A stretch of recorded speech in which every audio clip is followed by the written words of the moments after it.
Hello，大家好，歡迎嚟到我頻道。仲有影片嘅朋友記得訂閱我嘅頻道。今日嘅日期係11月22號。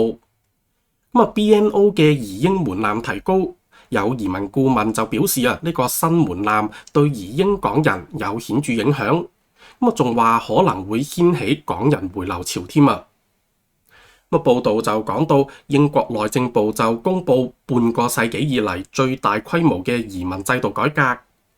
將移民申請永久居留門檻由現時需要滿5年延長至到最長20年。雖然持有 BNO 簽證嘅香港人係獲得豁免，5+1嘅安排維持不變，但係日前嘅諮詢文件公布之後， BNO 移英港人嘅門檻亦都跟隨其他移民類別收緊咗。當中就包括英文程度要達到歐洲語言共同參考架構嘅 B2 水平，以及個人年收入不得低於當地基本免稅額嘅12,570鎊。有移民顧問就話，新門檻對移英港人造成顯著影響，尤其是係英語能力不足以及收入比較低嘅香港人。部分人考慮轉去其他國家，勢必會引發新一輪嘅回流潮咁話㗎。報道就講到，英國內政部所公布嘅文件，新措施將會影響自2021年以嚟入境大約200萬名嘅合法移民。一般申請永居年限將會由依家嘅5年倍增到10年。部分依靠福利生活嘅人士，申請時間更加可以延長到15至到20年。至於20萬名嘅 BNO 簽證港人就獲得豁免延長居英年期，維持5+1嘅模式，即係5年就可以申請永居，加多1年可以申請入籍。佢哋嘅內政部就預計出年將會有大約9.2萬嘅香港人達到資格申請永居，係歷來最高峰。2027年就有大約5.4萬人合資格。但係另一方面，諮詢文件亦都有講到 BNO 港人喺申請永居嘅時候係需要符合更高嘅門檻㗎，當中就包括英文能力由原本嘅 B1 提升至 B2 嘅要求。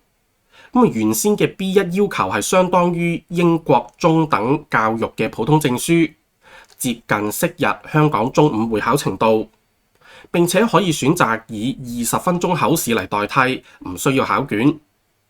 而呢一個 B2 就需要考讀寫聽說4大部分，困難程度係遠高於目前嘅 B1 呢個 level 㗎。根據現時嘅法例，有幾類人都可以豁免考呢個入籍英文試，包括18歲以下，以及65歲或以上，以及患有長期身體或者係精神疾病，以及擁有獲得英國政府認可嘅相等程度公開試或者係學歷證明。另外，除咗英文能力嘅要求之外，收入要求仲要達到個人免稅額嘅水平，並且係有實際報稅以及供國民保險嘅記錄。對一啲長期待業者、全職照顧者，又或者本嚟唔打算工作又冇其他收入來源嘅人士嚟講，係添加咗障礙㗎。依家英國政府呢個諮詢為期12個禮拜，預計喺出年嘅2月中結束，最快喺出年嘅4月落實㗎。報道就有講到有移民顧問就指出，受影響最大嘅係嗰啲莫過於係40歲以上，原本計劃退休嘅嗰啲申請者。部分人喺高峰期賣咗層樓，攞住舊錢諗住退休。呢一批人影響好大㗎。移民顧問亦都提到，雖然當地最低工資有12英鎊，若果以1個禮拜做30個鐘嚟計算，年薪都可以超過1.8萬英鎊。但事實係好多移英港人工作時數不足，導致不符合新入息要求㗎。移民顧問仲講到，自呢一個新要求公布之後，查詢 BNO 簽證嘅香港人係係明顯減少㗎，部分人甚至考慮轉軚去其他國家。不過，目前英國政府尚未明確香港人是否需要完全符合所有新嘅規定，政策仍然處於提案階段，係有不確定性㗎。但係香港人應該預計需要跟從新規定。移民顧問仲建議，原本唔打算做嘢嘅香港人可以考慮求職，又或者係自行開公司，將現有嘅投資產業業務化嚟符合收入要求咁話㗎。另外，報道亦都提及另一間移民公司嘅人就認為英國今次調高門檻其實唔出奇。始終英國容納唔到太多人，就要求你交稅要有貢獻咁話。佢仲坦言，英國近年嚟受到環球經濟影響，部分港人到埗之後面臨揾工困難㗎。佢就提到有一個客戶嘅真實例子，係就讀飛機工程嘅一名香港人士，大學畢業之後隨即移民英國。但係因為冇工作經驗，又冇當地身份，最終冇當地公司去請佢，只能夠從事一啲速遞、送貨等等嘅工作，收入有限，生活壓力亦都大。佢哋仲話近年英國已經出現港人回流嘅情況，估計今次提高門檻係勢必會引起新一波嘅回流潮㗎。講到比較低學歷嘅人士可能會先考一次，若果真係爭好遠嘅過唔到嘅，就會選擇回流啦。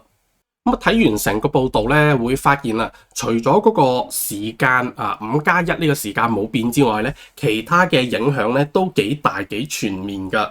你話包括英文能力嘅要求提升咗我亦都咁講啦，我喺某啲討論區度睇到有啲講得比較激嘅講法就係唔識英文嗰啲係垃圾嚟嘅，你唔識你都應該去學啦咁樣，即係咁上下呢啲垃唔垃圾我哋唔討論啦但係都啱嘅，即係我講學英文呢部分 ，OK， 你係可以學嘅，但係你諗得全面啲嘅就係，若果有一啲人即係佢本身英文能力係掹掹緊嘅，但係佢年紀都已經係因為咩30幾40幾咁樣啦，即係都中年以上㗎啦，你話呢個時候再去學一套語言又現唔現實呢？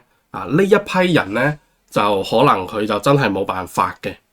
另外啦，就係嗰個收入要求又提高咗啦。咁呢一方面呢，嗰個收入要求呢，我就喺度諗，若果有一啲即係過到去諗住照顧家庭嘅人，咁依家dead air 咗噶咯喎，係冇得玩落去噶咯喎，咁一定要出嚟做嘢啦。又或者確實有一班人咧就話過去咧就諗住退休生活啦，咁原來依家都唔得嘅。一係你就出去揾工，一係你就攞嚿錢出嚟開公司。咁開公司其實又有燈油火蠟支出嘅喎。最簡單啦，你需唔需要有會計啊？你自己有冇英國會計牌啊？咁若果冇嘅話，你係咪要請人嚟做啊？哪怕外判你都係請人嚟做㗎。係咪？你都係要攞啲錢出去嘅，係咪？各種各樣嘅影響咁，所以咧，除咗個時間冇影響之外咧，其他嘅要求都提高咗。同埋咧，我自己咧就額外加多一浸啦，就係英國依家個大方向去咁樣立法，係嘛？其實都釋出咗一樣嘢，就係佢哋本地人對外來嘅人士係幾友好嘅態度咧。呢個都係一個好現實，亦都好深遠影響嘅一個事情嚟嘅。即係到底有冇歧視，我唔知。亦都要講埋有冇排外呢？都係另一回事。好啦，今集影片就嚟到呢一度，多謝大家收睇到最後。中意我影片嘅朋友記得留言讚好同埋訂閱。我哋下集再見，拜拜。